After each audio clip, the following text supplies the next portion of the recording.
Engineer बनने का सपना देखा, पैसों की तंगी के चलते पढ़ाई छोड़ी, 11 साल की उम्र में ऑर्केस्ट्रा में काम किया और बन गए 17,000 करोड़ से ज़्यादा की संपत्ति के मालिक। इतना ही नहीं, उनको संगीत निर्देशक के रूप में 7वां राष्ट्रीय पुरस्कार मिला और ये उपलब्धि पाने वाले वो पहले म्यूजिशियन बन गए। परिस्थितियाँ चाहे कितनी भी कठिन क्यों ना हो, अगर आपके पास जुनून, समर्पण और संघर्ष करने की ताकत है तो आप दुनिया में कुछ भी हासिल कर सकते हैं। नमस्कार, आज हम बात करेंगे म्यूजिक इंडस्ट्री के दिग्गज AR रहमान साहब की। आज की इस वीडियो में हम जानेंगे कि कैसे रहमान साहब ने अपने संघर्षों को सफलता की कहानी में बदल दिया। AR रहमान का जन्म 6 जनवरी 1967 को मद्रास में हुआ। पिता RK शेखर पार्श्व संगीत बनाते थे। AR रहमान ने मात्र 9 साल की उम्र में पिता को खो दिया। पिता की मृत्यु के बाद उनकी मां ने अपने पति के वाद्य यंत्रों को किराए पे देना शुरू कर दिया, जिससे उनका घर खर्च चलता था। इस मजबूरी के चलते AR रहमान साहब अपने घर के कामकाज में अपनी मां का हाथ बटाने लगे और उसका उल्टा असर ये पड़ा कि वो अपनी पढ़ाई से पिछड़ने लगे। तो उनकी मां ने एक दिन प्रिंसिपल को घर बुलाया और घर बुलाकर रहमान की शिकायत की और प्रिंसिपल को अपनी आर्थिक स्थिति से भी अवगत कराया। प्रिंसिपल साहब ने कहा, इसको सड़कों पर ले जाकर भीख मांगो। इस बात से माँ और रहमान को बहुत गहरी चोट लगी और अंत में 15 साल की उम्र में रहमान को अपनी पढ़ाई छोड़नी पड़ी।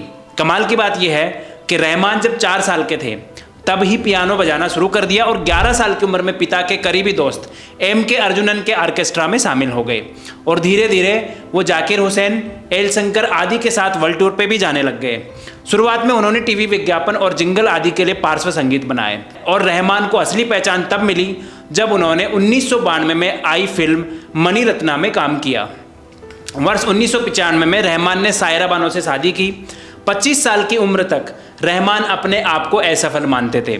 इस दौरान उनको कई बार आत्महत्या करने जैसे ख्याल भी आए, पर रहमान ने कैसे जैसे अपने आप को संभाला।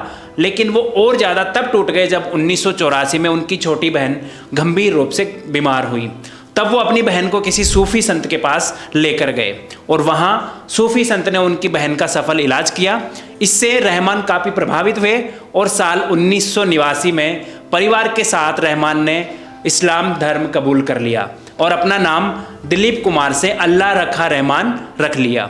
2009 में लॉस एंजलिस में रहमान की मुलाकात माइकल जैक्सन के मैनेजर से हुई। उन्होंने जैक्सन से मिलाने का अनुरोध किया और मैनेजर ने हाँ कर दिया, लेकिन 1 सप्ताह तक मैनेजर का कोई जवाब नहीं आया और इसी दौरान फिल्म स्लमडॉग मिलियनेयर के लिए उन्हें ऑस्कर के लिए नॉमिनेट किया गया और नॉमिनेशन के अगले ही दिन मैनेजर का मेल आया कि माइकल उनसे मिलना चाहते हैं। लेकिन अब रहमान ने मना कर दिया कि अब मुझे ऑस्कर अवार्ड मिल जाएगा, उसके बाद ही मैं मिलूंगा। फिर क्या था, रहमान को ऑस्कर अवार्ड मिला और ऑस्कर अवार्ड मिलने के बाद वो माइकल से मिलने पहुंचे। यहाँ पे भी आप कमाल की बात देखिए, उनके स्वागत के लिए खुद माइकल दरवाजा खोलने आए। संगीत के क्षेत्र में उनके अनुभव को देखते हुए ऑक्सफोर्ड के ट्रिनिटी कॉलेज ने उन्हें छात्रवृत्ति प्रदान की। इस छात्रवृत्ति से उन्होंने पश्चिमी शास्त्रीय संगीत में शिक्षा प्रदान की।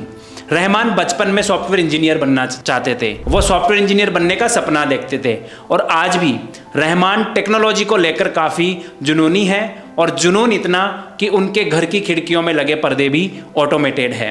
वे ड्रोन, वर्चुअल रियलिटी हेडसेट जैसी चीज़ों का इस्तेमाल खूब करते हैं। रहमान अब खुद फिल्में भी लिख रहे हैं। अब तक उन्होंने 3 फिल्में प्रोड्यूस भी की है। रहमान को अब तक कुल 138 पुरस्कार मिल चुके हैं, जिनमें 2 ऑस्कर और 2 ग्रैमी अवार्ड शामिल है।